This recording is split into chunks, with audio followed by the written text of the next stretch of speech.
Thank you for joining us. Welcome to Lumio Station.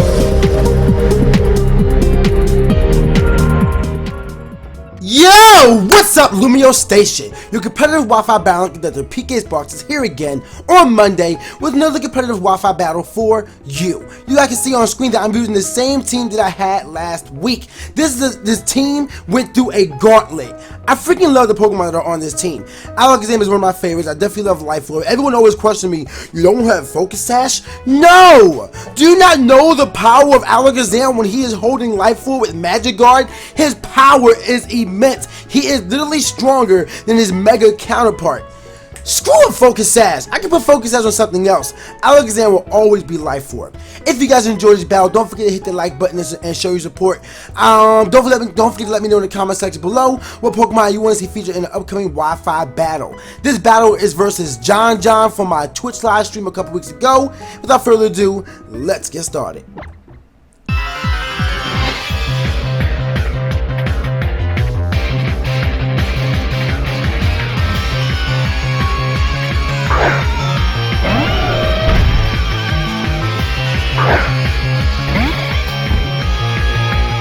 The battle begins with my the Don fan, his Lady Arachne, the Galvantula, and I can't help but feel like I know the name Lady Arachne, but I can't remember what anime it's from. But anyway, so he realized that it was a bad switch for him, so he expected Stealth Rocks. I'm like, no, I'm not sitting there when you have an Espeon on your team, so for Stone Edge. Then I'm like, okay, I can take out this Espeon now, I go for Knockoff. He assumed I'll be going for Earthquake or whatever, and he went out to the Gliscor. I ended up knocking off the Toxic Orb from a Gliscor. That is part one of his wall knocked down. His wall core. So he goes for Knockoff, and I'm expecting him to go for a Toxic on my Don fan. And I'm like, Alakazam can take it. Yeah, he just went for the immediate Knockoff, and that kind of hurt because it took out my Alakazam, willy-nilly. And knocked off his Life Orb. Not very good. Not good things are happening here. Now, I know that even though he has Pokemon that can take a Fire Blast, naming the Porygon 2 and the Goodra, a Fire Blast from a Charizard Y in the sun. You guys already know I am going to rave about this for days. Fire Blast is powerful. It is going to put a dent into something. Whenever it contacts, it is going to put a dent into something's HP. When it contacts. Once again, I messed with freaking Fire Blast, and in the comments, I can already tell you guys are saying, well, that's why I run Flamethrower. Calm down. Calm down. Anyway, so I kind of predicted him to go for Thunder Wave here, just because of how this switch in came. I'm like, I don't think he has Thunderbolt, because he's not gonna one-shot me. He's probably going to I don't know, I just had a feeling he was going to go for Thunderbolt here. So I figured Comey was the best Pokemon I had that would want to take a Thunder Wave, and yeah, I said Thunder Wave. I would want to take a Thunder Wave, and I sent him, and he takes the Thunder Wave. He goes for Thunderbolt there, which is super effective on my Charizard, so wow. But I went for the Skull, and I got the burn on Professor Quack, which is a very common name for a Porygon too. But anyway, he sends in his Lady Arachne, and I'm just going to keep going for Skull because even though he's a pretty good wall, my Comey, he can't really do much offensively to his team beyond throwing a Toxic here or there.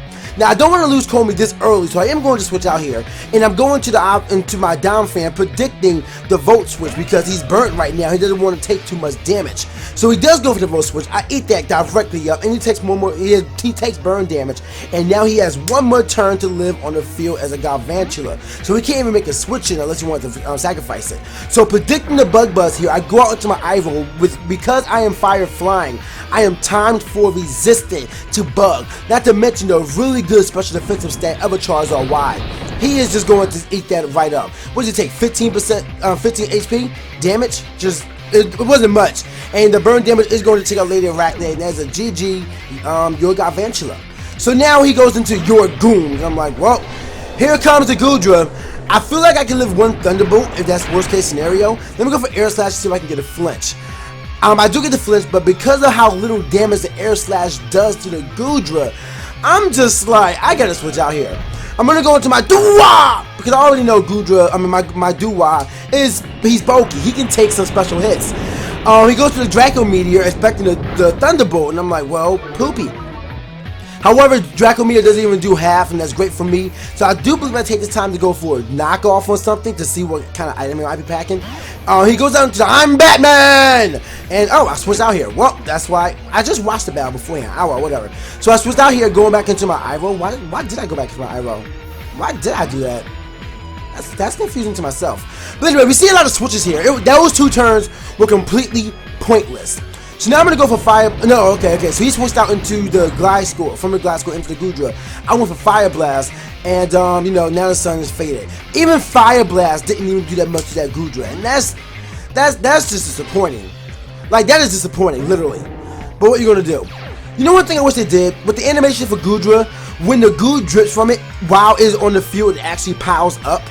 But then when it switches out, that's when all the goo goes away. But whatever. He goes for a Sludge Wave, predicting his switch, and he should have went for Thunderbolt if he had it, because it would have hurt me no matter what. At this point in time, I am just wanting to sacrifice off my my Komi. I need to save switch in so I can take out either the Gudra or the Porygon 2, or at least threaten it out properly. So I'm just going to try and do damage to it as much as I can, and we're going to see what happens. He sends out the Espeon, and Espeon just gets rocked by everything. So he switches out into the Scrafty after I take out the Espeon, but then he makes a double switch out into your Goon. I guess he was baiting me to do something, I don't know what. But I am paralyzed, and I'm paralyzed more often than I like to admit with this Politoed, and I'm just sitting here trying to do damage. This paralysis is such an annoying ability, but whatever. So with the special attack Harshly Fallen, I am able to land the Toxic off on this Gudra, and that is good overall, because now with this thing Toxic, it is going to take constant damage every time it comes in. That's one wall, another wall that's just nerfed. You know, so now I'm still not switching out. I just want to sacrifice my Politoed so I can get a safe switch in. But he is predicting switch after switch after switch, and I'm just like, I just want to stay and do damage. But of course I can't do damage because freaking paralysis, man. But luckily with the burn on Professor Quack and the toxic on your Goon, I am able to just have consistent damage on everything. Mind you, he does have the glide score, but whatever. Look at me, paralyzed again. Cannot even use Scald. This is why paralysis is annoying, because it can just make for a turn that does nothing. So anyway, here goes the Skull. He goes to Shadow Ball. At this point, I know that he doesn't have Tri-Attack. He has Shadow Ball, Ice Beam, Recover, and Thunder Wave. Why? I don't know. But I'm not going to switch out here. I'm not switching out. Freaking paralysis, man. Freaking paralysis. The rain has stopped, so now my what do you call it? The rain has stopped, so now my Skull is going to do even less damage to his already specially defensive Professor Quack. Once again, he is predicting me to switch out here, and I'm just like, I just want to attack. And once again, paralyzed from the spine down. I can't move. Just, it's like I can't even commentate on my own battle because I'm just sitting here being paralyzed the entire time. He's making all the moves. But anyway. The Gudra goes to for the Dracometer here and finally takes out Komi after not being able to do anything more than half the time he was on the field. And I just wanted him to get knocked out anyway so I can get a safe switch in. But a lot of stuff did happen, such as constant damage. The Porygon 2 is like weak now. So I go onto the Gudra and I'm like, okay, if he does have Thunderbolt, I'm sure I can live one. And then I can roost it off whatnot. I'm going to go for Air Slash to try to flinch this Gudra out. So he switches out here, goes out into his Professor Quack. And I'm just like, well, okay. So he goes out into Professor Quack. Quack traces my drought. I'm gonna go for Fire Blast. Well then, all right, I'm ahead of myself. But anyway, it turned to prove a better play because that did so much damage to the Professor Quack. I didn't want to risk Fire Blast missing again, so I go for Air Slash, and luckily that is enough to get the Porygon 2. That is one more wall on his team that is gone. The thing about teams that have a lot of walls, they aren't difficult to beat, but you just have to have the patience to beat them, because people will switch out between those walls to make sure that those Pokemon survive.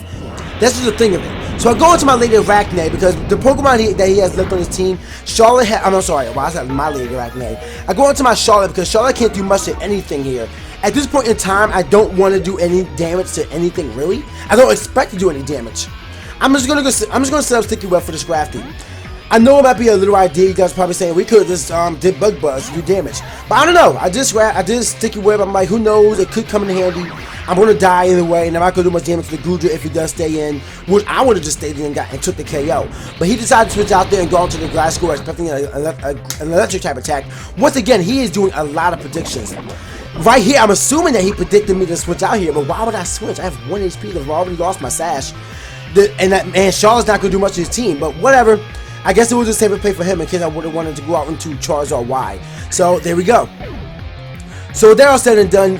Glasscore does take out my Charlotte with Toxic, and Charlotte goes down. I am able to go out into my Iroh. What Iroh was just here so many times, just threatening so many Pokemon out. So he already took out one of the threats to Porygon 2. He's gonna go back out into his freaking Assault Vest. I'm assuming Assault Vest to crutch Gudra. But with the Toxic I was able to land from Comey, its HP has dwindled. I go for Fire Blast and I miss a freaking again. But like I said, it's all about constant damage. Every time Gudra comes in to try and take damage, he does, to try and take a hit, it does do damage no matter what, no matter if I miss or not. I go out to my Dua! So I know I can live a Draco Meteor, but I don't think I can live live 2 in a row, even after the special attack drop from Draco Meteor's recoil. He does really good Draco Meteor, and it takes me down to 21 HP. I believe I am faster at this point. I go for Earthquake. I think I'm faster. I think I am. I could be wrong. I am faster! And I go for Stone Edge. Right, Stone Edge, because if he would have went out to the Gliscor, then it would have been useless. So I go for Stone Edge, and finally the Gudra is down. Thank you. So he goes out into his Thug Life, and the Scrafty, and gets caught by the Sticky Web. Yay! So I believe the Sticky Web actually helps right here, because I outspeed the Scrafty at this point. And I go for Knockoff, and I knock off his leftovers. So now he's not going to be able to recover. He goes for Rock Slide, and he misses. I'm actually happy with that, because after all the paralysis I had to deal with, and all the Fire Blasts I missed, I'm fine with it. He goes to Drain Punch just to get the knockoff here.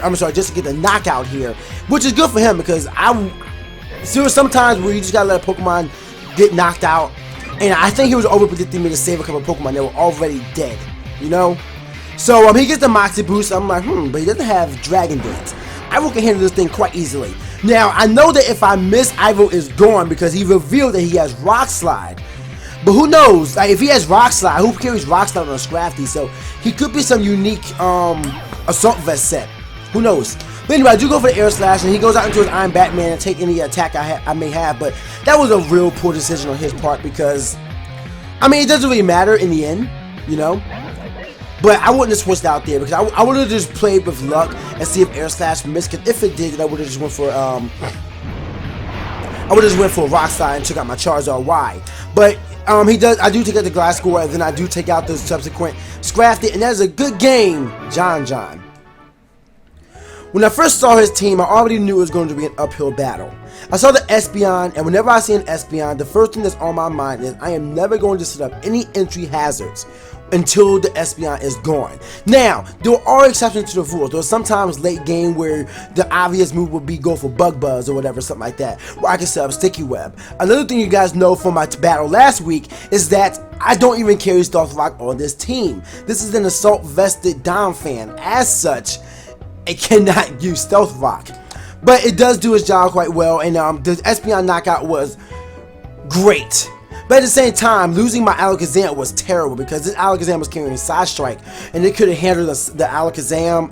It could have handled the Porygon 2, the Gudra, and the Gliscor, and done huge damage. Not to mention with Dazzling Gleam, scared out the Scrafty. Long story short, it was a huge threat to majority of his team, and I lost it in turn 3. Due to a misprediction, I swore I just smelled Toxic coming on my Dom fan, because nothing else would have worked. But Knockoff was a great move, and it cost my Alakazam and my life for that matter. So live and learn. His team is bulky as crap, but I was able to break through it. Like I said, whenever you see a bulky team, people get mad. But there will always, you gotta make sure you prepare for bulky teams.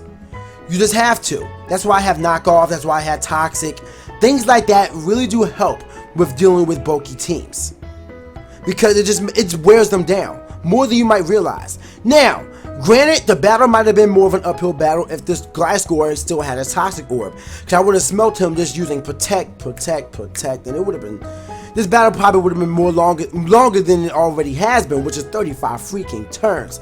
But the battle is done, and I hope you guys enjoyed it. One more time, if you did, make sure you guys show your support and hit that like button for me. And if we can get this up to 500 likes, next week's battle will be a double battle. Don't forget to let me know in the comment section below what Pokemon you want to see featured in the upcoming Wi-Fi battle right here on Lumio Station. And as a bit of a foreshadowing, the Wi-Fi battle series on Lumio Station might be reaching its end. I want to thank you all for watching. Stay hot, guys, and I'll see y'all next time.